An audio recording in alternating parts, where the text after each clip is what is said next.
যুবদলের কেন্দ্রীয় যুগ্ম সাধারণ সম্পাদক হলেন লড়াকু নেতা নয়ন।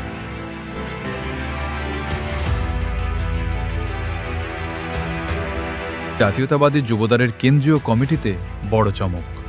বিএনপির ভ্যানগার্ড হিসেবে পরিচিত এই সহযোগী সংগঠনের কেন্দ্রীয় যুগ্ম সাধারণ সম্পাদক হিসেবে মনোনীত হয়েছেন ত্যাগী ও রাজপথের লড়াকু যুবনেতা নয়ন।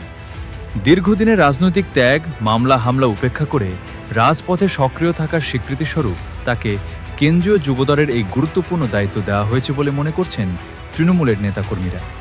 জাতীয়তাবাদী যুবদলের কেন্দ্রীয় সভাপতি এবং নবনিযুক্ত সাধারণ সম্পাদক বিল্লাল হোসেন তারেকের নেতৃত্বাধীন আংশিক কমিটিতে নয়নের এই অন্তর্ভুক্তি সংগঠনকে আরও গতিশীল ও শক্তিশালী করবে বলে শীর্ষ নেতৃত্ব আশা প্রকাশ করেছেন।